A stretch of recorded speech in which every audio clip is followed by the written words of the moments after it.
Bonjour et bienvenue sur Radio Mangalala. Avant de commencer, nous prions toute personne qui nous regarde de bien vouloir s'abonner à la chaîne.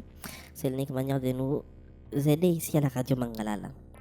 Eh bien, dans un rapport accablant publié ce 14 mai 2026, Human Rights Watch révèle les violations graves des droits humains commises par les rebelles de M23 et des forces rwandaises lors de leur occupation de la ville d'Uvira, dans la province du Sud Kivu, entre le 10 décembre 2025 et le 17 janvier 2026.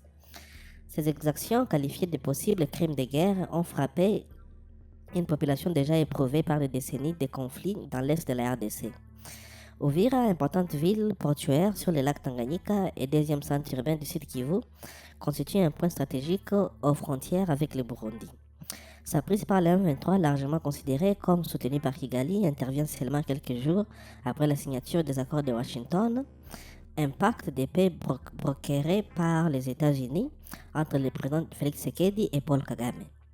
Cette offensive a non seulement sapé les efforts diplomatiques, mais aussi provoqué le déplacement de dizaines de milliers de civils et exacerbé une crise humanitaire régionale.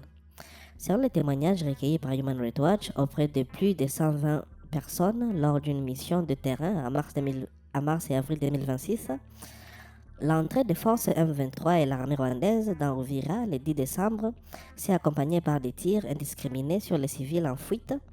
Un survivant décrit le chaos. Nous avions des petits sacs que nous avons jetés et nous avons couru. Je n'ai pas été touché, j'ai juste couru sur le lac. J'ai vu mon frère, sa femme et des enfants tomber. Des familles entières ont été décimées dans ces fusillades.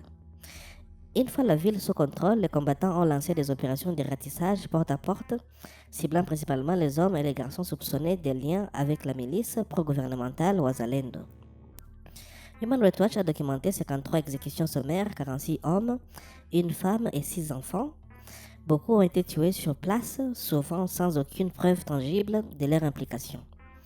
Des enfants, y compris un garçon de 12 ans survivant à une balle et à un coup de baïonnette, figurent parmi les victimes.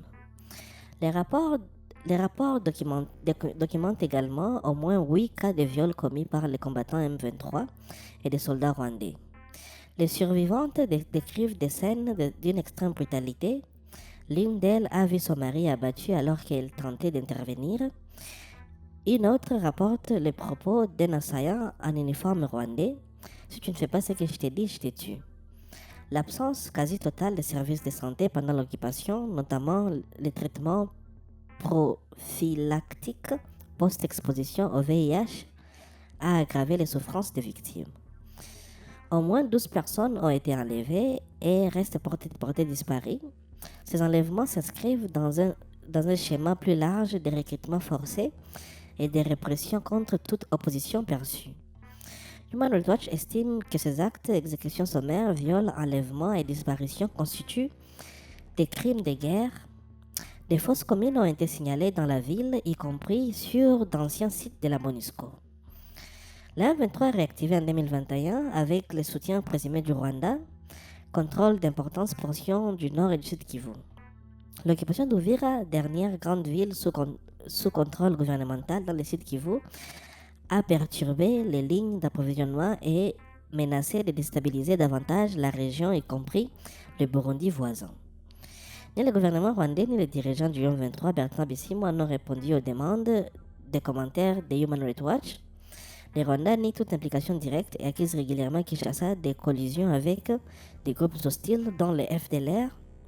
De leur côté, les autorités congolaises et les milices Wazalendo ont également été accusées d'exactions contre les civils, notamment les communautés Banyamulenge.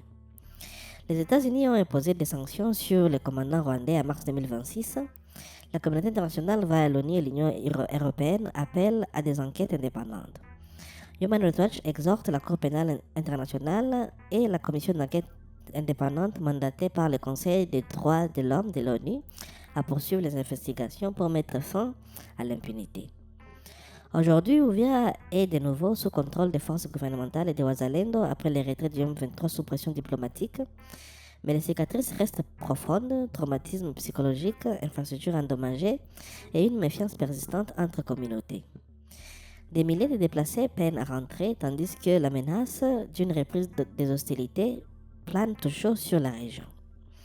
L'occupation d'Uvira n'est pas un incident isolé, mais un chapitre tragique d'un conflit qui a déjà fait des millions de victimes depuis les années 1990. Comme le souligne Philippe Bolipion de Human Rights Watch, les victimes et leurs familles à Uvira réclament justice et la fin de l'impunité qui alimente ces crimes. Les soutiens du Congo et du Rwanda doivent agir.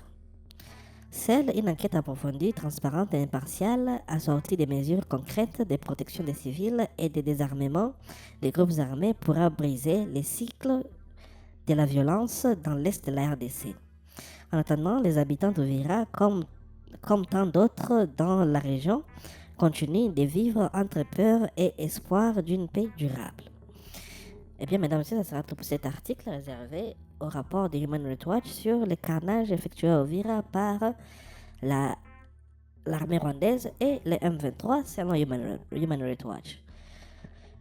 Pour la suite, restez connectés sur la radio Mangalala et à très bientôt.